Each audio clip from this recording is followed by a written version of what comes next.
my daughter and our Belgian Malinois Loki as we explore the Valley of the Gods and more as part of a cross-country trip from Arizona to New Jersey. We traveled cross-country on that trip, but our first leg was the Valley of the Gods and the Moki Dugway in southern Utah. We loaded up our truck and met with my brother and niece and headed north from Phoenix. Before we reached our destination, though, I had a secret surprise stop plan. See if you can guess what it is.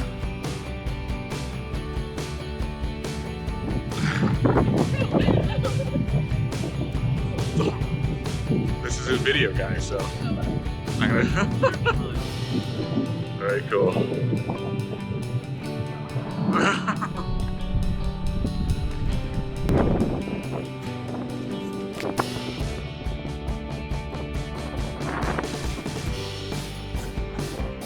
That was good. Did you recognize that famous film location? If so, put it in the comments below. From there, we gassed up one last time in Mexican Hat, and then we turned north of Route 163 into the Valley of the Gods. When we reached the entrance, we all got out and stretched our legs for a bit, including Loki. After checking the map and getting our bearings, my daughter Mia took the wheel, and we headed in search of a campsite. The views were incredible. We were amazed with how beautiful this area was. If you are not familiar, the Valley of the Gods is a stunning and relatively isolated sandstone valley located in southeastern Utah. Considered a smaller version of Monument Valley, it features a landscape of towering red rock formations, buttes, mesas, and sandstone monoliths. The valley spans roughly 17 miles. It is managed by BLM and only has dispersed camping. There are no facilities available, so keep that in mind, but there are quite a few designated camping spots, as you will notice in our drive-thru.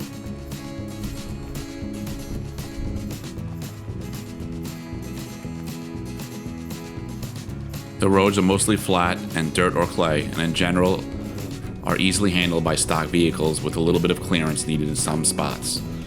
Apparently though, the roads can get very muddy after rain or snow, so keep that in mind.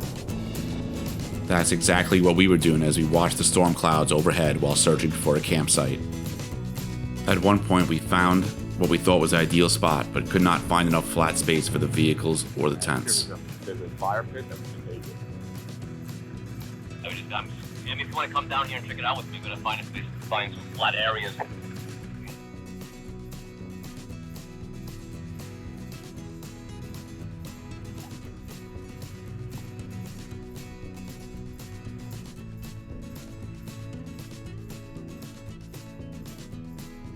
I mean, I like the area, but I like it. Let's go walk up there. I mean, we got on a drive.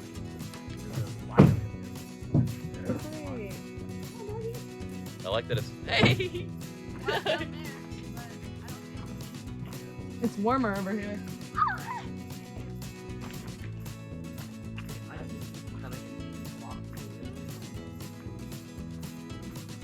After searching a few more spots, we came across a site we loved.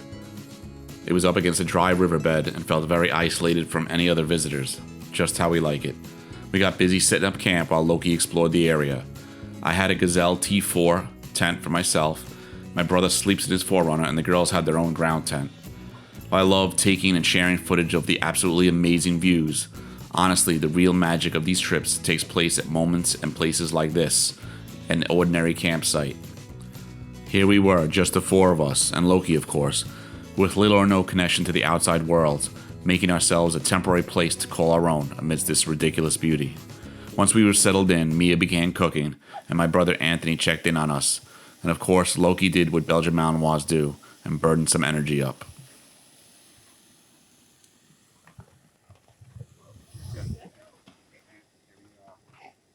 Yeah, Joe. I will. I want to... Hold on. Well, I got to get him over. No, I put salt on that. Right. Okay. No, I'm not gonna do that. I'm not gonna put cheddar on it. Mia, what you cooking? I am making grilled chicken, and I'm gonna make quesadilla with it with our cheddar and my tortillas. Nice. That was it, Joe. A little more seasoning, I think. A little more salt. You can add a tiny bit, yeah.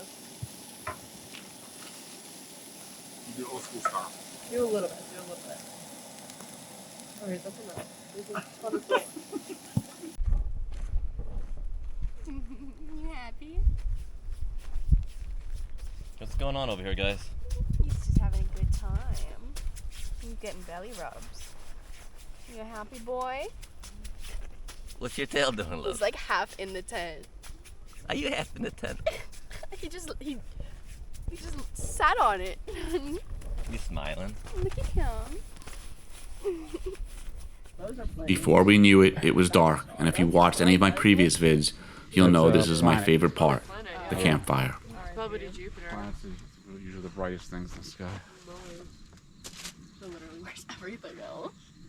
The only thing I can see. Yeah, one fucking planet.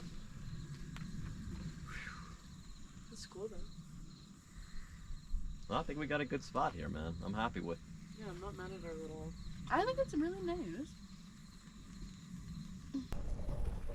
Night turned into dawn, and Anthony and I got up. We prepared breakfast and had our coffee while waiting for the girls to get up. Of course, we also had to play with Loki. Play. What time is it? For those that are wondering, this is Loki's first camping trip. Although he travels the country with me, I wanted him to live a life off-leash as much as possible. I brought him to Phantom Canine in Mesa, Arizona, where we received all types of training, including basic protection work, but specifically an off-leash behavior for moments just like this. They did a phenomenal job with him. If you want to learn more, I'll leave their info in the description below. I see. Sleeping over here. You have the girls still sleeping in their tent. First time out. We'll see when they get up how they had if they had a good night.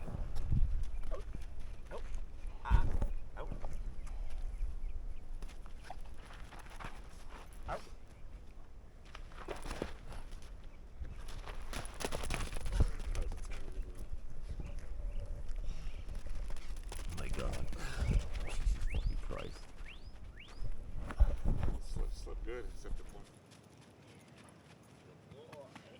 Good boy.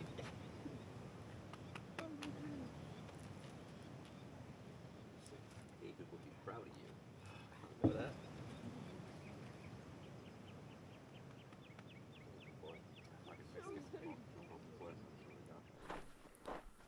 I even had time to take Loki for a walk along the dry creek bed. I'm glad I had that time because I knew he would be stuck in the truck for hours after that. Not an easy thing for a Belgian Malinois to do.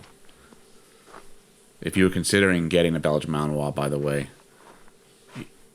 please do your research and make sure you're prepared for the commitment. It is extremely time consuming.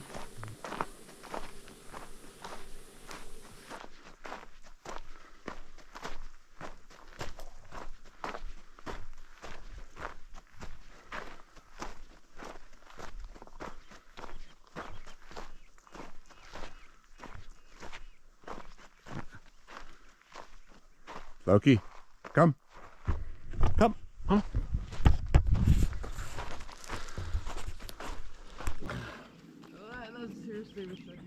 Loki! There he is. Where? Loki, come! Come on.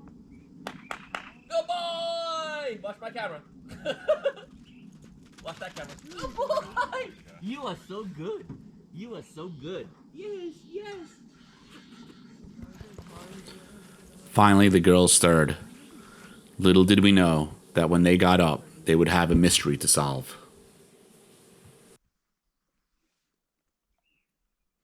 Well, good morning, princess. Uncle Anthony? No, I don't get up. Once I Oh, go there's a in. mystery farter. Mystery farting. So they heard barking, footsteps, and farting all night long. Someone farted twice, really loud. The girls are claiming that they heard footsteps outside their tent last night. Meanwhile, no one was out and about, so they are now searching for footprints of either animals or people.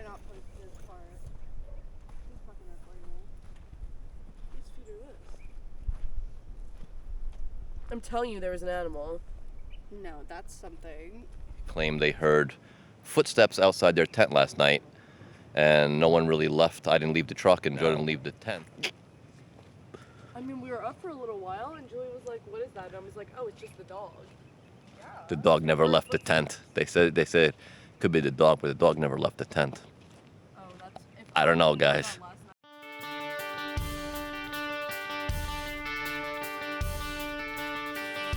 I have a confession to make. In the middle of the night, I got up to use the facilities. Loki followed, but wandered off. I didn't have a flashlight, and I didn't want to wake up everyone by calling for him. So it took a few minutes before we returned to the tent. Turns out, it was Loki and I that were the mysterious footsteps near the girls' tent in the middle of the night. As far as the farting and the snoring, I cannot tell a lie. It was my brother.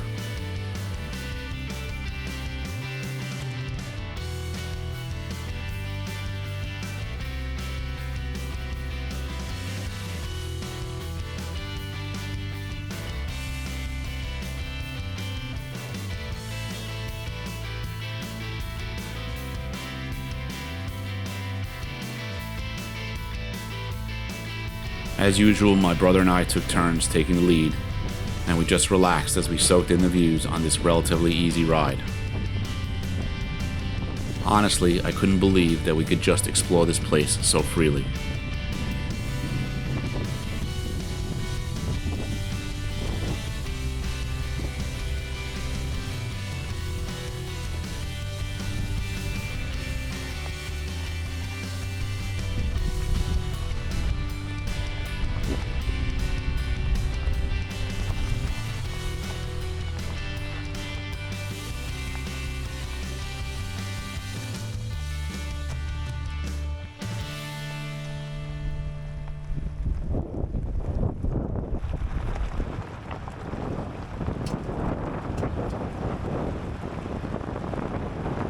As we approached the western edge of the Valley of the Gods, and just before the Moki Dugway, we came across a bed and breakfast.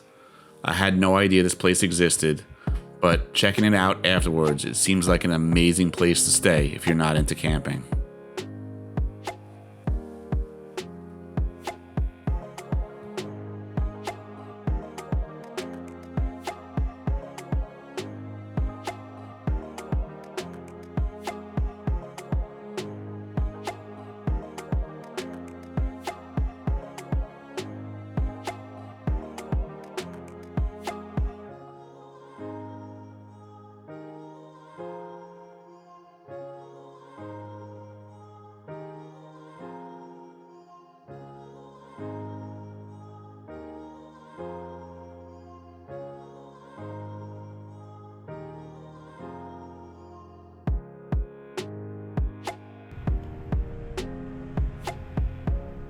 Right after the bed and breakfast, we began our climb up the Moki Dugway. Although the path is fairly flat and wide enough, I'm not going to lie, it felt pretty scary to me. Maybe, partially, it was because my daughter was driving, but I know she felt the same way when we switched and I drove.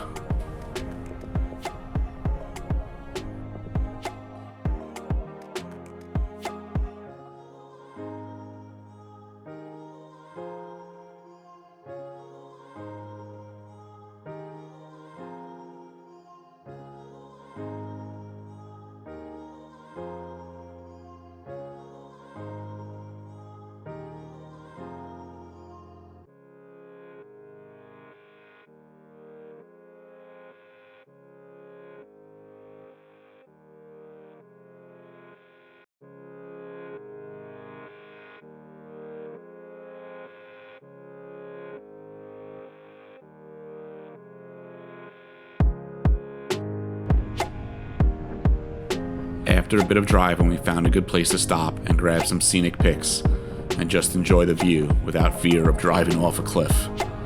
It also gave me a moment to retrieve my drone, which went rogue on me and disappeared from my sight. After grabbing a few memorable pics, we hopped back in the trucks and headed to Moab.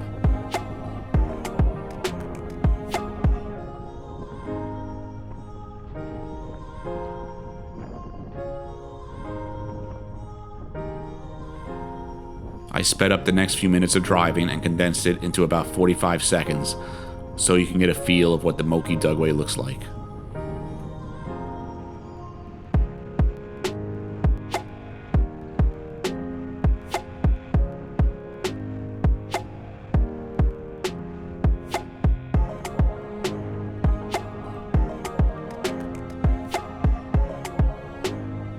After the Moki Dugway, my daughter and I continued our cross-country trip with notable stops in Moab, Alpine, Wyoming, and Jackson Hole, where we parted ways with my brother and niece. You can see his version of this trip on his channel, AZ Overland. My daughter and I then made stops in Ten Sleep, Sturgis, the Badlands, and Nashville before hustling it to New Jersey. It was truly a special trip. Thank you again for letting me share this little adventure with you. I hope you are getting out there and exploring and experiencing all that you can and bringing along who you can to come with you. You'd be amazed at the impact it will have, especially on your children. I know my daughter often tells me of vivid memories of special moments we shared when she was younger, and I know this one will now be one of them. If you enjoyed this video, please hit the like and subscribe button. I'll see you on the next adventure.